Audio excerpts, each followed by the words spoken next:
Assalamualaikum warahmatullahi wabarakatuh. Perkenalkan, nama saya Emeril Anggara Pratama dengan NPM B1A 022356 dari kelas F semester 5. Di sini saya akan menjelaskan tugas dari Ibu Pipi tentang negara hukum, ilmu, dan perancangan undang-undang. Baiklah, langsung saja. Yang pertama, sebuah tinjauan.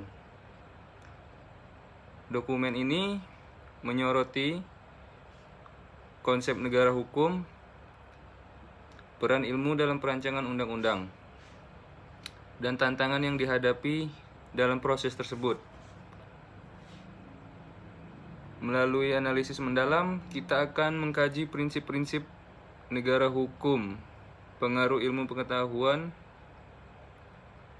dalam pembentukan hukum, dan contoh-contoh nyata penerapannya. Dokumen ini bertujuan untuk memberikan pemahaman yang komprehensif tentang bagaimana negara hukum diwujudkan dalam praktik perancangan undang-undang.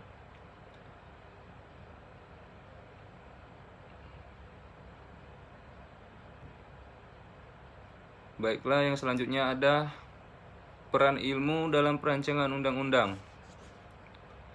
Perancangan undang-undang merupakan proses yang kompleks dan memerlukan keahlian dari berbagai bidang ilmu, seperti ilmu pengetahuan sosial, seperti sosiologi, ekonomi, dan politik, berperan dalam memahami sosial, ekonomi, dan politik dari suatu undang-undang yang akan dibuat. Ilmu hukum tentu saja berperan utama dalam merumuskan norma hukum dan memastikan konsistensi dengan hukum yang berlaku. Selain itu, ilmu pengetahuan teknologi, ilmu kesehatan, dan juga ilmu lingkungan juga memiliki peran penting dalam berbagai bidang perundang-undangan, seperti teknologi informasi, kesehatan masyarakat, dan perlindungan lingkungan. Dengan melibatkan berbagai disiplin ilmu, perancangan undang-undang diharapkan dapat menghasilkan hukum yang lebih efektif, adil, dan juga sesuai dengan kebutuhan masyarakat yang ada.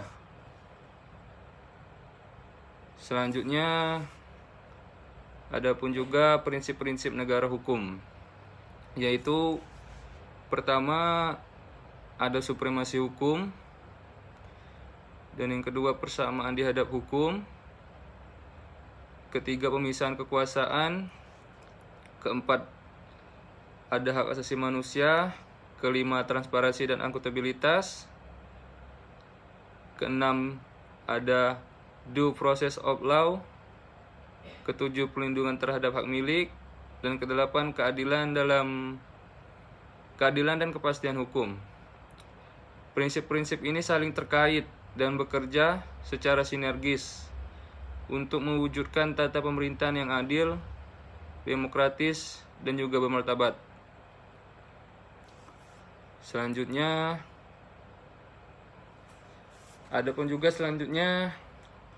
definisi negara secara hukum. Negara hukum adalah sebuah konsep yang mendasari prinsip supremasi hukum dan juga pemisahan kekuasaan dalam negara hukum. Semua warga negara termasuk para pejabat juga tunduk pada hukum yang sama. Hukum juga berfungsi sebagai pedoman dan batas bagi kekuasaan, melindungi hak dan kebebasan warga negara.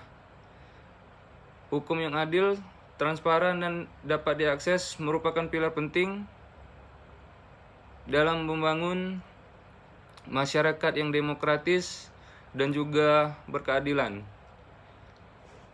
Konsep negara hukum telah menjadi standar internasional dalam pemerintahan modern dengan tujuan untuk mencegah penyalahgunaan kekuasaan, melindungi hak asasi manusia, dan menjamin juga keadilan bagi semua. Selanjutnya, ada pun juga contoh penerapan negara hukum dalam perancangan undang-undang. Salah satu contoh penerapan negara hukum dalam perancangan undang-undang adalah pembuatan undang-undang tentang perlindungan anak. Undang-undang ini bertujuan untuk melindungi anak dari segala bentuk kekerasan, eksploitasi, dan diskriminasi yang terjadi pada lingkungan sekitar. Dalam perancangannya, undang-undang ini memperhatikan hak-hak anak sebagai warga negara serta mengatur sanksi yang tegas bagi orang yang melanggarnya. Contoh lain adalah undang-undang tentang anti korupsi. Undang-undang ini dirancang untuk memberantas korupsi dan menciptakan pemerintahan yang bersih dan berwibawa. Undang-undang ini mengusung prinsip transparansi, akuntabilitas, dan supremasi hukum. Pemberantasan korupsi merupakan bagian penting dalam membangun negara hukum yang adil dan demokratis. Selanjutnya ada tantangan dalam perancangan undang-undang, yaitu yang pertama ada kurangnya partisipasi publik. Peran serta masyarakat dalam proses perancangan undang-undang masih seringkali kurang optimal. Hal ini dapat menyebabkan undang-undang yang disahkan tidak sesuai dengan kebutuhan dan aspirasi masyarakat. Yang kedua, kekurangan sumber daya dan ekspertise. Terkadang proses perancangan undang-undang dihadapkan pada keterbatasan sumber daya dan ekspertise seperti kurangnya tenaga ahli, anggaran, dan juga waktu. Yang ketiga ada tekanan politik. Proses perancangan undang-undang seringkali dipengaruhi oleh tekanan politik dari berbagai pihak. Hal ini dapat menyebabkan undang-undang yang disahkan tidak sepenuhnya berorientasi pada kepentingan umum yang diperlukan. Dan yang keempat, perubahan yang cepat. Perubahan teknologi sosial dan ekonomi yang cepat memerlukan penyesuaian dan dinamika dalam perancangan undang-undang. Terkadang undang-undang yang dibuat tidak mampu mengakomodir perubahan yang terjadi dengan cepat. Selanjutnya, ada pun juga proses perancangan undang-undang. Yang pertama ada inisiatif. Proses perancangan undang-undang dimulai dari inisiatif, baik dari pemerintah maupun DPR. Inisiatif ini dapat berupa usulan, ide, atau kebutuhan untuk mengatur suatu hal tertentu. Yang kedua ada pembahasan. Usulan undang-undang kemudian dibahas secara intensif oleh DPR dan pemerintah. Pembahasan ini melibatkan berbagai stakeholder seperti ahli, akademisi, dan masyarakat. Tujuannya adalah untuk merumuskan teks undang-undang yang komprehensif, adil, dan sesuai dengan kebutuhan masyarakat. Dan adapun yang ketiga, pengesahan. Jika kesepakatan tercapai, rancangan undang-undang kemudian diajukan ke sidang paripurna DPR untuk disahkan. Setelah disahkan oleh DPR, rancangan undang-undang kemudian diserahkan ke Presiden untuk ditandatangani menjadi undang-undang. Dan yang keempat, pembacaan. Setelah ditandatangani oleh Presiden, undang-undang diundangkan atau diumumkan secara resmi kepada publik. Undang-undang ini kemudian berlaku efektif dan mengikat bagi semua warga negara.